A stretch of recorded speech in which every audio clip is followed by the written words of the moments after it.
यो नित्यमच्युतपदाम्बुजयुग्मरुक्म व्यामोहतः तद इतराणि तृणाय मेने अस्मद्गुरोः भगवतोऽस्य दयैकसिन्धो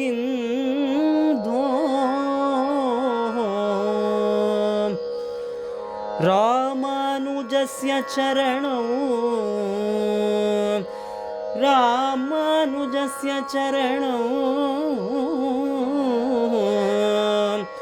शरणं प्रपद्ये।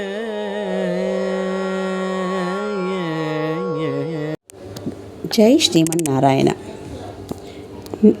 இன்றைக்கி அந்த பெண் பிள்ளை என்ன சொல்கிறா அப்படின்னா, உண்மையிலே அந்த பெண் பிள்ளை சாதாரணமாக நம்மள மாதிரி ஒருத்தரையாக இருக்கவே மாட்டாள். ஏன்னா நம்ம ஏதோ படிச்சிருக்கோம், நிறைய ஆங்கில படிப்பை படிச்சிருக்கோம், நிறைய கேள்வி நாளன்கள் நிறைய இருக்குது, இன்றைக்கி யூடியூப் நிறைய இருக்குது, நிறைய விஷயங்கள் கேட்குறோம் சொல்கிறோம். அந்த காலத்தில் எதுவுமே இல்லாத ஒரு காலத்தில் அந்த குழந்தைக்கு இத்தனை விஷயம் எப்படி தெரிஞ்சிருக்கும் சொல்லுங்கள்? அந்த குழந்தை உண்மையிலேயே ஒரு அவதார புருஷி தானே. அதுவும் இல்லாத ராமானுஜர் ஆச்சாரியன், ஜெகதாச்சாரியன், அவரை பார்த்தோன்னே எல்லாருக்கும் நடுங்கும். நம்ம பார்த்தோம் டெல்லி பாதுஷாவே நடுங்குவார். நடுங்கி டபக்குன்னு ஆசனத்தை விட்டு எழுந்து வர வைக்கிறார். ஏன்னா நம்ம மேல்கோட்டை, நம்ம செல்லப்பிள்ளை தேடிட்டு போகும்போதுன்னு பார்த்தோம், எல்லாரையும் நடுங்க வைக்கிற அந்த ராமானுஜரை பார்த்து இந்த குழந்தை சர்வசாதாரணமாக எவ்வளவோ கொஷின் கேட்டு அவரே ஆச்சரியப்படவும் கண்ணீர் சிதவும் வைக்கிற அந்த பொண்ணை பற்றி நம்ம என்ன தான் சொல்கிறது? நேற்று என்ன பார்த்தோம்னா, வைத்த இடத்தில் இருந்தேனோ பரதரை போலன்னு பார்த்தோம். இன்றைக்கி அதே ராமாயணம் தான். ராமாயணத்தில் ஒரு டீப்பான நாலேஜ் பாருங்கள். அக்கறைக்கு விட்டேனோ குகப்பெருமானை போல, அவருக்கு மட்டும்தான் குகன் பெருமாள். அது என்னது? அவருக்கு மட்டும் பெருமாள், இளைய பெருமாள் மாதிரி குகப்பெருமாள்னா அன்பு. யார் அவர் அப்படின்னா, ஸ்ருங்கிபேரபுரம் அப்படின்னு ஒன்று இருக்குது. அந்த ஸ்ருங்கி மகரிஷி தபஸ் பண்ண இடத்துனால அந்த இடத்துக்கே, அது உத்தரகாண்ட்லேருந்து ஒரு 45-50 கிலோமீட்டர் தள்ளி இருக்குது. அந்த இடத்த நம்ம பார்க்கலாம். ஃபுல்லாக ஒரே கங்கா பிரவாகமாக ஓடுவா. நிறைய பேர் இன்றைக்கும் சொல்லுவாள், நாங்கள் அந்த வழியில் வந்தோம், எங்களுக்கு குகன் வம்சம் தான் சொல்லும்போது அவள் தொட்டு சேவிக்கணும் போல நமக்கு தோணும். சரி, அந்த குகன் யார் அப்படின்னு சொன்னால், அந்த குகனுக்கு ராமாயணம் நம்ம எல்லாருக்கும் தெரியும் இல்லையா? அந்த காலத்தில் தசரத ராஜா ரொம்ப ஃபேமஸ்ஸு. குகனுக்கும் நல்லா தெரியும் அவரை, ஆனால் பார்த்தது கிடையாது. ஆனால் நல்ல பரிச்சயம். ஏன்னா தசரத சக்கரவர்த்தி 10 ரதம் எங்கே வேணால் போகும் இல்லையா? பேர்பட்ட சக்கரவர்த்தின்னு அவர், தசரத மகா சக்கரவர்த்தி. எல்லாம் தெரியும். ராமர், லக்ஷ்மணர், பரதர், சத்ருகன் எல்லாருக்கும் தெரியும். அவரோட பிரபாவங்கள் எல்லாருக்கும் தெரியும். வாழற காலத்துலேயே அவெல்லாம் ரொம்ப ஃபேமஸாக இருந்த ராஜாக்கள். அப்பேற்பட்ட ஒரு குக பெருமான், அதுதான் பெருமாள் தேடி போகிறார். இதில் என்னென்னா, நம்ம எல்லா இடத்துலையும் பார்த்தீங்கன்னா நம்ம பெருமாளை தேடி கண்டுபிடிப்போம் அப்படிங்கிறது சாத்தியமே கிடையாது. அந்த சமயத்தில் தான் நம்ம ராமர் 14 வருஷம் காட்டுக்கு வர மாதிரி ஒரு நிலைமை வந்தது. அதான் அப்போன்னு பார்த்து பாருங்க, ராமர் 14 வருஷம் வனவாசம் வரா மாதிரி எடுத்து நமக்கு எல்லாருக்கும் தெரியும். கைகேயை வர வாங்கினா 14 வருஷம் ராமர் காட்டுக்கும், பரதன் தான் முடி தடிக்கணும் அப்படிங்கிறதெல்லாம் நமக்கே தெரியும் ராமாயணம். அந்த சமயத்தில் தான் அவர் காட்டுக்கு அயோத்தியிலேருந்து கிளம்பி கரெக்டாக இங்கே தான் வந்தார், ஸ்ருங்கிபேரபுரத்துக்கு தான் வந்தார். அவர் வந்திருக்காருன்னு கேள்விப்பட்டு, அதான் சொன்னேன்னே, பகவான் தேடி வரார் பாருங்க. நம்ம என்னதான் பெருமாளை முட்டி மோதி ட்ரை பண்ணால் கூட அவர் வருதுன்றது ஒரு தனி தானே. அந்த மாதிரி ஒரு குடுப்பனைகள்லாம் ரொம்ப சொற்ப பேருக்கு தான் கிடைக்கிறது. அதில் குகப்பெருமானும் ஒருத்தர். இவருக்கு மட்டும்தான் குகன் அப்படின்னு மட்டும் பேர் இல்லை, குகப்பெருமான், இளைய பெருமான் மாதிரி குகப்பெருமான். அப்படி என்ன அன்பு அப்படின்னா, ராமர் வந்திருக்கான்னு தெரிஞ்ச உடனே தலத்தறிக்க ஓடி வராரு. கம்பராமாயணத்தில் என்ன சொல்லியிருக்குன்னா, மீனும் தேனும் குகன் எடுத்துன வரான் இருக்கு. அதென்ன மீனும் தேனும் அப்படின்னா, மீன் அப்படிங்கிறது பூமிக்கு அடையில கடலில் தானே கிடைக்கிறது. கடல் தண்ணி கீழே தான் இருக்கும், அது மேலே இருக்காது. தேன் எப்போவுமே தேன் கீழெல்லாம் கூடு கட்டாது, மேலே மரத்து மேலே மலை மேலே அங்கே தான் கூடு கட்டும். இதெல்லாம் சிம்பாலிக்காக என்ன சொல்ல வர்றான்னா, குகன் கீழையும் மேலேயும் எல்லா இடத்துலையும் ஆள்றவன் அப்படிங்கிறத மாதிரி கம்ப ராமாயணத்தில் இருக்குது. அது சூசகமாக சொல்கிறார். நம்ம குகனும் எல்லா இடத்துலையும் ஆட்சி பண்ணுறார் அப்படிங்கிறது தான். ஓடி வராரு. வந்ததுக்கப்புறம் என்ன ஆச்சு அப்படின்னா, மீன்லாம் எடுத்துன்னு வர்றாரு. மீன் தீன் அதெல்லாம் ராமர் எதுவுமே எடுத்துக்கல. ஆனால் எப்படி சொல்கிறார் அப்படின்னா, ஐயா இதெல்லாம் எனக்கு வேண்டாம், நம்மள டபக்குன்னு மூஞ்சி மேலே அடித்த மாதிரி, இது நன்னா இல்லை, இதில் உப்பு, இதில் காரம், இது வாயிலே வைக்க முடியல, இதெல்லாம் ஒரு டிஷ்ஷாக இப்படின்னு நம்ம வந்து கேவலமாக பேசுவோம். சாப்பிட்டுட்டு பண்ணுற வாழ்க்கை ஒரே சிரமம் தான். நல்லா இருக்கிற சாப்பாடு பண்ணுறதுக்கும் ஒரே சிரமம் தான், நல்லா இல்லாத சாப்பாடு பண்ணுறதுக்கும் ஒரே சிரமம் தான். அது நிறைய பேருக்கு தெரியாது. ஆனால் ராமர் ரொம்ப நாசுக்காக சொல்கிறாரு, நீ எடுத்துகிட்டு வந்தால என்னை பார்த்து ஓடி வந்தே, அதுவே நீ எனக்கு கொடுத்த மாதிரி எடுத்து நான் சீவிகரிச்சி பண்ணிட்டேன்.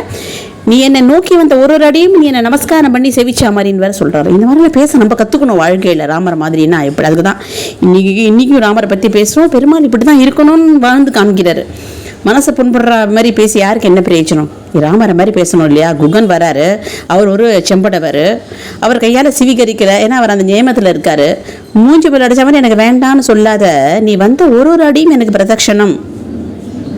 நீ எடுத்துகிட்டு வந்த மீனை நான் அப்பயே ஸ்வீகரிச்சுட்டேன், ஆனால் இப்போதைக்கு என்னால் அதை ஏற்றுக்க முடியாது, நான் நியமத்தில் இருக்கேன்னு அழகாக சொல்லவே அப்படி இருந்தார். அதுக்கப்புறம் கேள்விப்படுறாரு, ராமர் காட்டுக்கு வந்துட்டார். 14 வருஷம் காட்டில் தான் இருக்க போகிறான்னு குகன் வந்து ஒரு பெருந்தனமே சொல்கிறாரு. நீங்கள்லாம் காட்டுக்குலாம் போக வேண்டாம், அங்கெல்லாம் ஆரண்யெல்லாம் ரொம்ப பயங்கரமானது சுவாமி, நீங்கள் அங்கெல்லாம் போக வேண்டாம், நான் சொல்கிறேன், நீங்கள் இங்கேயே இருந்துருங்க. ஆமாம், இங்கேயே இருந்துருங்க. நீங்கள் எல்லா இடமும் நீங்கள் தான் ஆளணும். நான் நீங்கள் வந்து இங்கே இருக்கிற நாளில் இங்கே சந்தோஷமாக இருக்கலாம், நான் உனக்கு அடிமை அப்படின்னு சொல்கிறார். ஆமாம், நான் உங்களுக்கு அடிமை, நீங்கள் என்ன சொல்கிறீங்களோ நான் அதை கேட்குறேன், நீங்கள் இதுமாதிரி எங்கேயுமே போகக்கூடாதுன்னு ஒரு அன்பு கட்டளை ஒன்று போடுறார். அதுதான் அன்பு அப்படின்னா, அதுதானே இல்லையா? என்னை விட்டு போகக்கூடாது, நீங்கள் எதுக்கும் கவலைப்படக்கூடாது. இந்த மாதிரி எந்த நிமிஷத்தில் யார் சொன்னாலும் நமக்கு கஷ்டம். இந்த கஷ்டத்தில் இருக்கும்போது இப்படி சொல்கிறது தானே பெரிய விஷயம். நமக்கு என்ன வந்ததுன்னு போகாத, இல்லை நம்மளால் என்ன பண்ண முடியும் அப்படின்னு நினைக்காத. இல்லை, நீங்கள் வந்து இங்கே இருக்கணும், நீங்கள் இருந்தே ஆகணும், நீங்கள் எங்கேயும் போகக்கூடாது. இனிமேல் இந்த இடம் உங்களோடது, என்னோடது கிடையாது. உங்களுக்கு என்னெல்லாம் வேணுமோ அதெல்லாம் நான் ஒரு அடிமை மாதிரி உங்களுக்கு இருக்கிறேன், இப்படிலாம் சொல்கிறாராம். அதனால தான் அவர் அன்பை பார்த்துட்டு தான் நம்ம ராமபீரன் என்ன சொன்னார்னா, ஆஹா உன்னை மாதிரி எனக்கு யார் என் வேல்ட்டு கிடைப்பா, என்னோட தம்பி மாதிரி நீனு. அது மட்டும் என்ன, இனிமேல்ட்டு உன்னோட தம்பி என்னோட தம்பி அப்படின்றார். குகனுக்கு எங்கள் தம்பின்னா இல்லை, ராமரோட தம்பி தானா. இப்போ நம்ம கேஷுவலாக என்ன சொல்லுவோம்னா, என்னோட தம்பி உன்னோட தம்பி மாதிரின்னு சொல்லுவோம். அப்படி சொல்லலை, உன்னோட தம்பி என்னோட தம்பி. அப்போ லக்ஷ்மணனை உன்னோட தம்பியாகவே ஆக்கிட்டார் அவர். சீதையை பார்த்துட்டு உன்னோட சிநேகிதி என்னோட மனைவி, ஆமாம், ஃப்ரெண்டாக ஆக்கிட்டார். அதுக்கு தான் இப்படிலாம் பேச முடியும்னா அவருக்கு மட்டும்தான் பேச முடியுமா? அப்படி ஒரு நல்லவர் ராமர். கொஞ்சம் கொடுத்தாலே பயங்கரமான ஒரு பலனையும் அன்பையும் பொழியக்கூடியவர் தான் ராமர். அதுக்கு தான் அந்த பெரிய திருமொழியில் திருமங்கை ஆழ்வார் சொல்லியிருக்கார், ஏழை ஏதலன் கீழ்மகன் நாது இறங்கி மற்றவருக்கு இன்னொரு சுரந்து மான் மட நோக்கியுள் தோழி உம்பி எம்பி என தொழிந்தலை உகந்து தோழண்ணி எனக்கு இனி கொழி என்ற சொற்கள் வந்து அடியேன் மனதிருத்த அழிவண்ண நின்னடை அடைந்தேன் அணி பொழில் திருவரந்த தம்மா. இந்த ராமர்களுக்காக ஒரு இருக்கா, அது என்ன, குகனுக்கிட்ட போய் உன்னோட சிநேகிதி என்னோட மனைவி, உன்னோட தம்பி என் தம்பி, இப்படிலாம் சொல்ல முடியுமானா சொல்கிறாராமே. அதுக்கு தான், ஐயோ உனக்கு ஒன்றுமே இல்லையா ராமா, உன்னோடது உன்னை பற்றி தெரியாதா? நீ என்ன போய் ஒரு பெரிய ஜாம்பவான்னு பார்த்த, கரடி அதை பிடிச்சிருக்குன்ற, குரங்கு அனிமன் அதை பிடிச்சிருக்குன்னு சொல்கிற, என்னெல்லாம் உனக்கு என்ன இந்த வரி ஒரு நம்மளாம் கீழ்த்தரம்னு நினைக்கிற செம்பாடவன் மீன் பிடிக்கிறவன், அவனையும் உனக்கு ஈக்குவலாக நீ இறங்கி போகிறது, நீ உன்னை என்னன்னு சொல்கிறது, உன்னை அனுகரக்கத்தை என்னன்னு சொல்கிறது. இப்படி ஒரு பரம்பொருள், உலகத்தையே ரட்சிக்கக்கூடியவர், எல்லாத்தையும் ஆட்டி படைக்கக்கூடியவர், எல்லா வஸ்துவிலையும் இருக்கக்கூடியவர், இப்படி அப்படின்னு அவருக்கு பிரபாவம் சொல்லி சொல்லி மாலாதி வேதத்திலேருந்து எல்லா நூல்களும் பெருமாளை பற்றி தான் வரி வரியாக சொல்லிட்டு இருக்கு. அப்பேற்பட்ட பெருமாள் இப்படி கீழே இறங்கி வந்து குகன் கிட்ட வந்து நம்ம ஐவரானோம். ஆமாம், தசரதர் என்ன குடும்பம், குகன் என்ன குடும்பம்? தசரதர் சக்கரவர்த்தி, அவரோட குடும்பத்தில் போய் குகன் மீன்காரனை ஒன்றா சேர்த்துட்டாரு பாருங்க. ஏன்னா அவரை வந்து மீன் விற்கிறவர், சம்படவன் இப்படிலாம் பார்க்கல. அன்பு, அவருக்கு வச்சிருக்கிற அன்பு ராமருக்கு நிகரான அன்பா. அதனால தான் அவர் வந்து எனக்கு நானும் என்னோட நீ நாம் ஐவரானோம், என்னோட தம்பியோடு நீயும் 5 பேர் அப்படின்னு. அதுக்கு தான் திருமங்கை ஆழ்வார் சொல்லி சொல்லி மாஞ்சி போகிறார். உம்பி எம்பி என்றொழிந்தலே உகந்த தோழன் நீ எனக்கு இங்கொழி என்ற சொற்கள் வந்து அடியேன் மனத்திருத்திட்ட அழிவண்ணா நின்னை என்னடைந்தேன் அன்னி பொழில் திருவரங்கத்தம்மா. உன்னோட அதே தான் என்ன சொல்கிறது, உன்னோட கருணையும் உன்னுடைய டவுன் டு எர்த் சுபாவத்தையும் எப்படி எப்படி நான் விவரிக்கிறதுன்னு எனக்கு ஒன்றுமே புரியலையே. இப்படி இருக்கலாமா, உன்னோட தகுதி உனக்கு தெரிய வேண்டாமா அப்படிங்கிற மாதிரியும், உனக்கு யாராவது பிடிச்சி போச்சின்னு வச்சுக்கோ, என்ன எந்த லெவலுக்கு நீ இறங்கி வர அப்படிங்கிற மாதிரியெல்லாம் திருமங்கையாழ்வார் ரொம்ப அழகாக பேசியிருக்காரு. எது எப்படி இருந்தாலும் குகனுக்கு ஒன்றுமே புரியல. குகனோட அன்பு எப்படின்னு பார்த்தா அபீரியப்பட்டது. ஓடி வந்தது மட்டும் கிடையாது, பரதன் வந்து ராஜ்யத்தை கொடுக்கறதுக்காக வந்திருக்கான் அம்மனை கூட்டின்னு போனோன்ட்டு. ஆனால் பயந்துட்டார், சேனையோடு எதுக்கு வரணும், அடைக்கலம்னா தனியாக தானே வரணும்னு சொல்லிட்டு. நீங்கள் ராமன் எங்கேன்னு கேட்கும்போது பார்க்குறதுக்கு வந்து ரொம்ப பரதன் அப்பயே பார்த்தோம், ரொம்ப அழகாக இருப்பார், சாத்மீகமானவர், சந்தேகப்படவும் முடியல, சந்தேகப்படாது இருக்கவும் முடியல. நீங்கள் உண்மையிலே நல்ல இடத்துல தானே வந்திருக்கீங்கன்னு ஒரு வார்த்தை தான் கேட்டார். நல்ல எண்ணம் தானே. இதுவே பரதனை சுக்குநீராக உடைச்செடுத்து. அதுக்கப்புறம் மன்னிப்பு கேட்டுட்டார். இல்லைப்பா இல்லை, அண்ணனை கூட்டின்னு போக தான் வந்திருக்கேன்னு சொல்லவே திருப்பி குகன் வந்து மன்னிப்பு கேட்டுட்டார். அது மட்டும் கிடையாது, பட்டாபிஷேக திருவிழாவில் முதல்ல குகனையும் கூப்பிட்டாரு. குகனும் அழகாக அவருக்கு வேண்டிய ஒரு பொருட்கள்லாம், பரிசு பொருட்கள்லாம் எடுத்துகிட்டு வந்த மாதிரியும் ராமாயணத்தில் இருக்குது. ராமரும் நிறைய கொடுத்துருக்காரு அவருக்கு. முக்கியமாக ராமச்சந்திரமூர்த்தி குகனுக்கு எதிரே தான் அந்த ஆலம் பால் அவர் எடுத்துகிட்டு வர சொல்லி, அந்த ஆல மரத்தில் இருக்கிற பாலை பிழிஞ்சு தலையில் தடவிட்டு, அதில் அவருக்கு ஜடாமுடி இல்லை. அம்மா போஸ்ட்லேருந்து ஸ்ருங்கிபுரம் பேகவரில் அவருக்கு தலை வந்து நல்லா தான் இருந்தது. ஆனால் அதுக்கப்புறம் அவர் நியமத்தை பாருங்கள், 14 வருஷம் காட்டுக்குன்னு அந்த நியமமாக அந்த ஆலம்பாலை தடமுடியில் தரிச்சுட்டார். ஏன்னா அதை தரிச்சா தான் ஜடாமுடியே ஆகிடும். ஒன்றுத்துக்கு ஒன்று பிச்சு வர தலைமுடியில் நம்ம தான் அழகாக க்ளீன் பண்ண முடியாது, அப்படியே எப்படி இருக்கும், ஜட்டாமுடியாக இருக்கும். அதுக்கு ஆலம்பால் தான் யூஸ் பண்ணுவாள். அதை குகன் எடுத்துன்னு வர சொல்லி தலைவிண்ட குகனுக்கு கதறாரு. வரும்போது இப்படி இந்த மாதிரி யாராவது இருப்பாளா, இப்படி ஒரு நியமத்தை ஃபாலோ பண்ணுறாரேன்ட்டு குகர் அழுதார். அதில் ரொம்ப முக்கியமாக வால்மீகி ராமாயணத்தில் கொடுத்துருக்கோம். அந்த சீனை குகன் வந்து எவ்வளோ எமோஷ்னலாக ஆறுது. மட்டும் அக்கறைக்கு கொண்டு விடுன்னு சொல்லி இவர் தான் அக்கறைக்கு கொண்டு விட்டார் குக பெருமாள் தான். அதுக்குன்னு தனி ஓடத்தை உருவாக்கி அவரை ரொம்ப கம்ஃபர்டபுளாக கொண்டு விட்டு மேக்ஸிமம் இருக்க முயற்சி பண்ணி, நீங்கள் இங்கே தான் இருக்கணும்னு சொல்லி, இல்லைப்பா என்னால் முடியாது, அம்மா காட்டுக்கு தான் போக சொல்லியிருக்கா, நான் அங்கே தான் போவேன், அதுதான் நல்லது. ஏன்னா இவருக்கு வேலை ஜாஸ்தி இருக்குல்ல, அவர் சுகமாக இருக்கிறதுனா அயோத்தியே இருந்திருக்கலாம்ல. அவரோட பதம் நிறைய, அவருடைய டார்கெட் நிறைய இருக்கே, கரதூஷர்கள், ராவணர்கள், சீத்தையை மீட்டுக்கணும், நிறைய விஷயங்கள்லாம் இருக்கு இல்லையா. அதனால அவர் அக்கறைக்கு போயிட்டார். அக்கறைக்கே விட்டேனோ குகப்பெருமானை போல. இங்கே குகன் சாதாரண ஒரு சம்படவனுக்கு பெருமாள் அப்படின்ற பட்டம் பெருமாளால் மட்டும்தான் கொடுக்க முடியும் இல்லையா. அதை தான் இந்த பெண் பிள்ளை சொல்கிறா, அக்கறைக்கே விட்டேனோ குகப்பெருமாளை போல. அந்த மாதிரி நான் எதுவும் பண்ணலையே, ராமானுஜ சுவாமி பற்றி கேட்குறேன். அந்த மாதிரி நான் எதுவுமே பண்ணலையே, நான் ஒரு மொசை புழுக்க வயலில் இருந்தா என்ன, வரப்பில் இருந்தா என்ன, நான் சாப்பாட்டுக்கு இல்லை அப்படின்னு சொல்லிட்டு தான் இந்த ஊர்லேருந்து அந்த ஊருக்கு போனேன்.